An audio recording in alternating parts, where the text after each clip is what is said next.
Hey, Sam here from Sugar Spun Run, and today I'll be making an easy apple pie. As far as pies go, it really doesn't get much quicker than this, while still having a nice from scratch filling, and if you make your own pie dough, a from scratch pie crust as well. I have already prepared these. This is my favorite pie crust. I've shared a video for it, I have shared the recipe for it, but my sourdough pie crust that I just shared over on the blog also works really well here if you want to try that out. Now, if you need to use store-bought pie crust, they will work just fine for this recipe. You'll need 2 of them. All right, let's talk apples. You want a nice firm apple for today's recipe. I like to use a blend of apples that are a little more tart, like Granny Smith, and a little more sweet, like Gala apples or Honey Crisp, but would also work really well. I'll list out a couple of my favorites over on the blog. The important thing is that they're nice and firm. You don't want to use an apple like a Red Delicious apple, especially not paired with an apple like a Granny Smith, because they'll be too soft. These Granny Smith will be too firm.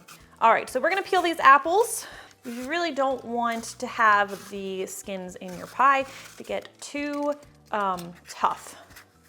That is not a good eating experience. Now, some recipes will have you cook down the apple filling, and while that is certainly an option, it's a great way to make a pie, it's not what we're doing here. We are just going to be tossing them with a couple other ingredients and throwing them in our pie crust. And I'm not sure if I already mentioned this, but you want to make sure that you have your oven preheating to 425 degrees Fahrenheit. You want it to be nice and hot before you pop your pie in there. I'm gonna save these peels for my chickens. All right, let's go ahead and slice our apples now.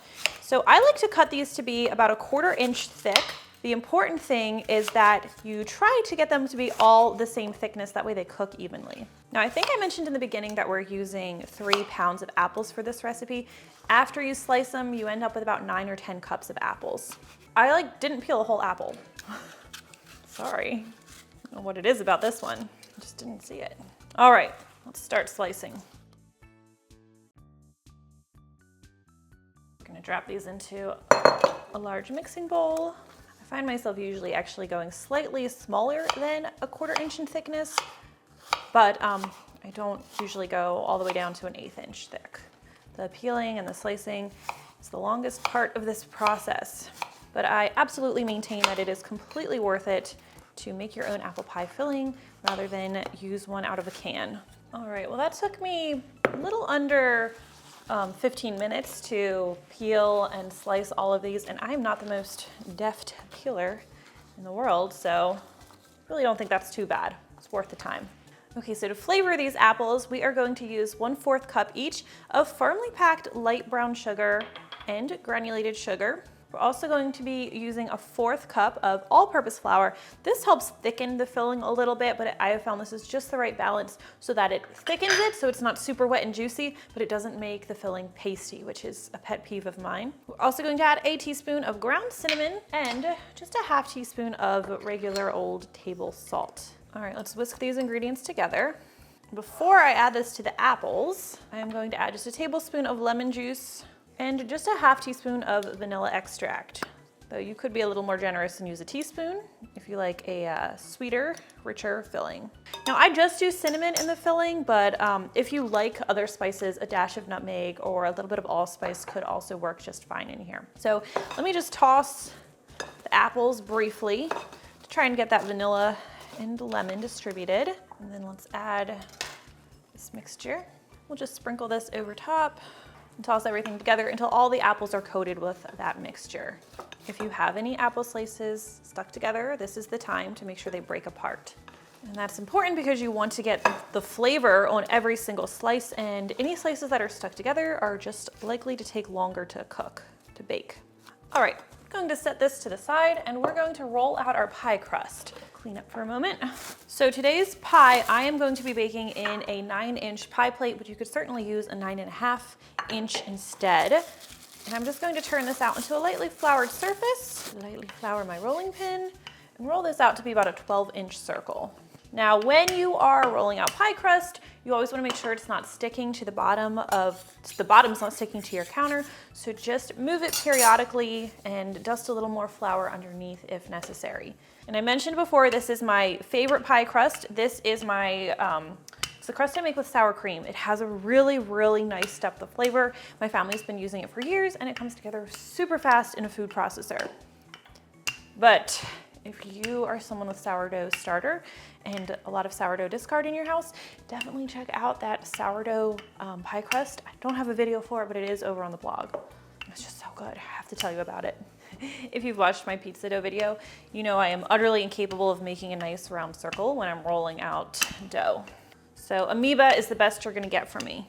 There are a lot of techniques I try to perfect, and rolling out pie crust is just not one of them. All right, let me make sure it's significantly bigger than my pie plate. So if you don't feel like measuring, that's the easiest way to do it. We'll just roll this pie crust up, drop that right into our pie plate. All right, we will gently press this into the sides of our pie plate, and I'm just going to tuck the excess under a bit. You could trim it off if you wanted. You could even trim it off and like make cute little maple leaf cutouts or apple cutouts if you wanted to do that. But I'm trying to be quick and make this recipe as easy as possible. I am making this one thinking that you've got a bunch of other Thanksgiving desserts to make, and you just want to be basic but still delicious. No blind baking required for this one. I'm just gonna set that aside, grab my other crust, which I was keeping cold.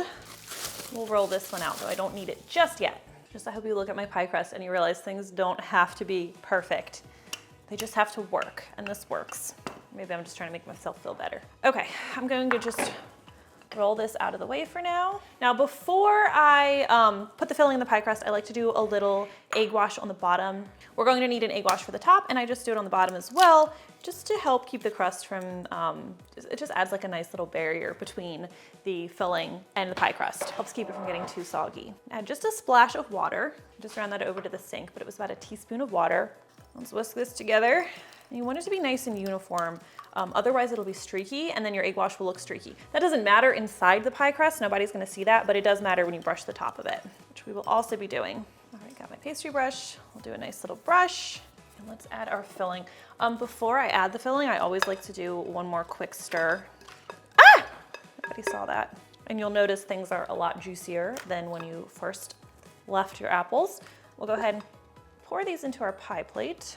Now, if I notice a lot of juice pooling inside or at the bottom of the bowl, I won't pour that in because it will generate enough juice. Like, you want the apples nicely coated, but you don't want to be pouring any excess juice in there. I'm going to arrange these in here. If you can sort of compact them in the pie a little bit, you don't have to go super crazy with it. But if you arrange them in such a way that they are stacked on top of each other and there's no like pockets hiding in there, then you're not going to run into that issue when the pie comes out of the oven and it sinks down and the filling is so much lower than the top crust. So that's just what I'm doing here. There'll probably still be some shrinking, but shouldn't be anything noticeable, like nothing crazy, I mean. All right, and one part I almost always forget is I like to dot the top of the pie with a little bit of butter. We're going to take just 1.5 tablespoons of butter, and I'm just going to cut this into little cubes. So I like to cut it into 6 pieces and just scatter these over the top of the pie. All right, I'm gonna make it 7 pieces because I want to distribute that a little more. All right, let's bring back our other crust. And you can go ahead and just crimp this with a fork if you prefer. I usually do flute it, just folding the crust under. And what I'm doing is I'm folding it into the crust underneath. So I'm pressing the top crust into the bottom crust while I'm folding it under. And I just flute it like so, but a fork works just fine too. All right, we'll brush the top of this with our egg wash, just a nice light coating. And then the sugar on top. You need to put sugar on top of your apple pie. I like a coarse sugar. This is the sugar that I used recently on my, I used it on my chocolate chip banana bread cookies, and I used it in my sourdough chocolate chip muffins. It's a really nice bakery style sugar. It works so well in this pie crust, but if you don't have it, a sprinkling of regular sugar will work. It's not as pretty, but it'll work. And how much am I using? As much as I want. I'd say it's probably about a tablespoon, really. It looks like more than it is. We're not done. You always need to vent your pie crust. Here, this just means we're gonna cut a nice X in it. Make sure you cut all the way through. And then I do a couple more little vents. Of course, you can do my lattice pie topping if you want, like the lattice design. I believe I did a video tutorial for that a couple years ago. All right, now I always bake this pie on a foil or parchment lined baking sheet, just in case there's any spilling, which honestly I don't ever run into. I just like to be careful. Drop this on here. So we're going to be putting this pie in a super hot oven to start, and then we're gonna drop the temperature. I want you to watch your pie and check on it, after it's been cooking for 20 minutes and then, every 10 minutes after that, because sometimes the crust will start to brown prematurely. You're just going to want to loosely tent some foil over the crust in order to keep it from browning if you notice that happening, because it doesn't always happen. I like to be prepared, and I'll take a piece of foil, make sure it's larger than the pie, cut it in half, and then I just kind of cut a makeshift shield so that if I need a pie shield, I have this ready to just drop over the pie crust. And this is a lot easier than some of the other methods I've tried in the past. So we don't need this yet, but I have it at the ready if I need it. Okay, your oven should be at 425 degrees Fahrenheit right now. We're going to drop this in the oven in the center rack where it's going to bake for 15 minutes. After that 15 minutes, don't open the oven door, drop your oven temperature to 350 degrees Fahrenheit. We're going to let it continue to bake, and for another 45 to 55 minutes, exactly how long it needs is going to depend on the type of apple you chose and how large you slice them. So start checking it at 45 minutes. I use a wooden skewer to pierce that into the center of the pie and just get a feel for the apples. They should be tender enough to be easily pierced with a fork, and how much they give with that wooden skewer is going to give you a good indication of whether they're done or not. Okay, I'm actually really glad that I did put this on a pan because we did have a little bubbling over this time. So let's go ahead, turn your skewer the right way. And that's perfectly fork tender. Of course, you don't want the apples to be too soft either. So you do need to wait for your apple pie to cool. So what I like to do is I like to put it on a cooling rack just to help speed it down, or speed up the process as much as I can. Look at that, we stuck to the parchment.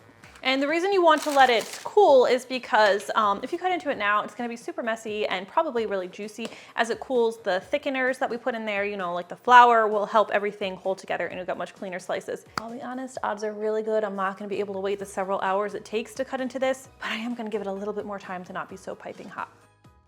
Is it done yet? I really wanna try this. Are we there yet? Still too hot. How long am I supposed to wait? Okay, I cannot wait any longer. It has been about 2 hours. Pie is technically too warm to cut into. Could be a little messy, but you guys deserve to see what the inside looks like. And I only have so much self-control. All right, here we go. I don't know if you can hear the flakiness of that pie crust, but it is something. Now, ideally, you would serve this pie with some vanilla ice cream. And wouldn't that be great if I had some? I lost an apple. That's mine, it's going on my plate. And that is how you make an easy, but still incredible, delicious apple pie. If you try this one, I would love to know what you think. I really do always love hearing from you. Thank you so much for watching, and I will see you next time. All I need is some vanilla ice cream. I love this pie, so good. It's really good. Where have you been? What do you mean, what am I doing? You want to show the camera your Justin Bieber haircut? Can we go take you for a haircut? No.